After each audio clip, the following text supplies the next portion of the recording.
He's anti-Israel. His remarks, some people think, are anti-Semitic. Are you sure you want to have him? Bad for your image, bad for your diplomacy. But why would the Poles stand up heroically for my right to speak? They have bigger concerns, so I don't blame them. And the lobby, what it's doing is it's going after people in a really hard-hitting way for the purposes of shutting us down, and also for the purposes of sending a message to other people that if you follow in the footsteps of Jimmy Carter, or you follow in the footsteps of Tony Judd, or you follow in the footsteps of John Mearsheimer and Steve Walt, you will pay a serious price for your transgressions. Right? So that's a deterrence model. They're trying to deter other people from doing what we did.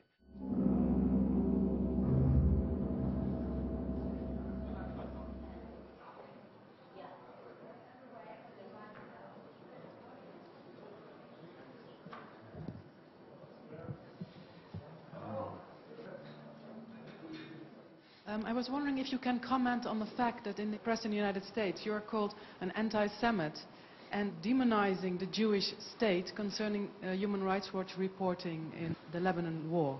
Human Rights Watch's fairly extensive reporting during the war, reporting that I should say focused both on Hezbollah's indiscriminate attacks into Israel and on Israel's indiscriminate bombardment in Lebanon, was met by some reflexive defenders of Israel, not with rational discourse, not with a discussion of the facts, but with name-calling, including accusations of anti-Semitism, of blood libel, of this or that.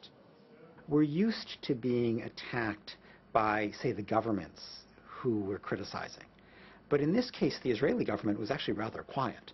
And indeed, we had what you might call a reasonable dialogue with the Israeli government in the course of the war about what was happening in Lebanon. But it was the supporters of the Israeli government, principally in the United States, although to a limited extent in Israel, who came at us full force.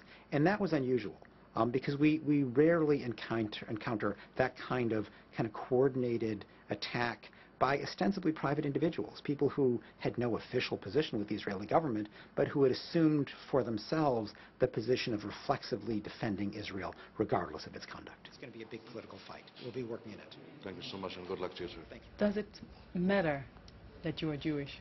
I think in the course of the debate over the Lebanon war, it was significant because it was harder for the reflexive defenders of Israel to simply dismiss me as being anti-Semitic. It just didn't have any credibility.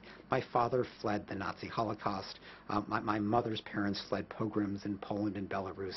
I'm just not a candidate for anti-Semitism.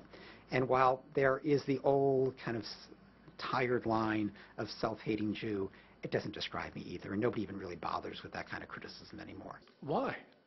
Why? Why not just let ineffective people like me do our little talking?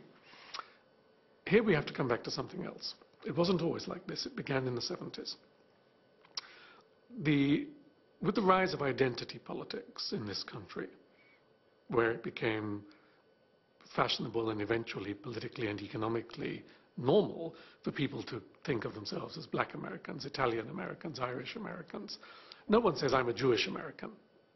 If someone says, you're a Jewish American, it has a slightly uncomfortable air to it. But they have to have an identity, the sense of the need to have the same kind of cultural identity as Italian Americans or Black Americans or Hispanic Americans have, has created in the American Jewish community two external identification tags. One is Israel, and the other is Auschwitz. So to speak, one in space and one in time.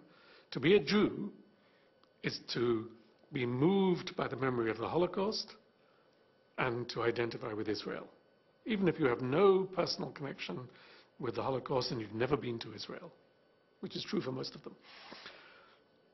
The result is that they are extraordinarily sensitive, politically and personally. It's not an invented political thing. People feel this, to any suggestion that there is criticism of Israel or forgetting of the Holocaust, because it touches the core identity of American Jews.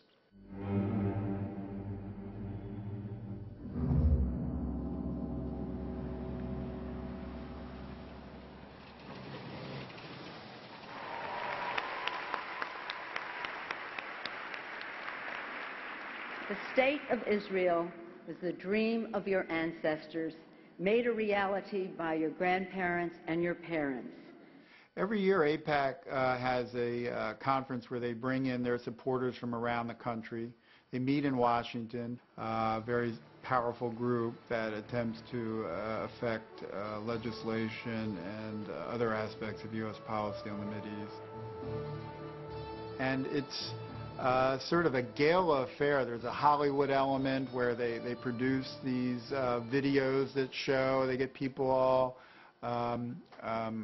mobilized and roused, sort of a pep rally atmosphere, and they get an extraordinary number of high officials to come. America and Israel share an unbreakable bond. AIPAC is one of the reasons why. All of us share a fundamental belief that the freedom and security of Israel are vital interests of the United States of America. We need you now more than ever.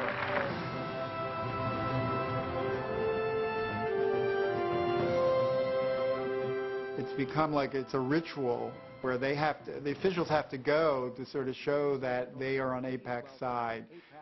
You know, half the Congress shows up, top administration officials, and they have a keynote speaker every year who is invariably at the very top. From Florida, Bill Nelson. From Nebraska, Ben Nelson. From Illinois, Barack Obama. From Arkansas, Mark Pryor. Can we have a picture first, please? Hey, wait. I might have blinked on that one. From South Carolina, Joe Wilson. From California, Lynn Woolsey. From Oregon, David Wu. From Maryland, Albert Wynn. From Kentucky, John Yarmouth. And I also want to mention former member of Congress, AIPAC does an excellent job of constantly testing the loyalty of people in Congress to their cause. And so there's a constant stream of resolutions that get proposed on the Mideast, expressing support for Israel about something it's done, or sympathy with victims of a suicide bombing, or condemning Iran or other people in the region who are being hostile to Israel. And these become tests of sort of loyalty of people in Congress on this issue. And those who vote in the way that AIPAC wants will in many ways be rewarded ultimately with campaign contributions from people sympathetic to AIPAC. AIPAC itself does not give money, but they sort of, this whole series of votes and their very careful cataloging of how people vote very much affects where people make decisions about who to give the money to. Money does not flow into a particular congressman's coffers or senator's coffers unless he supports positions taken by the lobby. That's their first, I think, major influence is money. And this administration is awash in money, more so probably than any administration in American history. For 2 months, we've been trying to get in contact with Congress people who voted nay to certain of the bills that were supported by AIPAC, but nobody wanted to speak to us. Is that normal? Yeah, this is an issue where a congressperson will see no gain to be made by speaking on it. Just even voting against AIPAC's recommended positions is perilous for them, because it can lead to a reduction in campaign funds. It can create all kinds of problems in their home district. But they voted nay. I mean, they did. But they don't want to go even more public about it. A film clip in particular, can you imagine a campaign opponent using that? It could become the basis of a negative campaign ad. And look, this person is against Israel's interest. So whenever I have spoken to people on Capitol Hill about this, it's almost always on a not for attribution basis.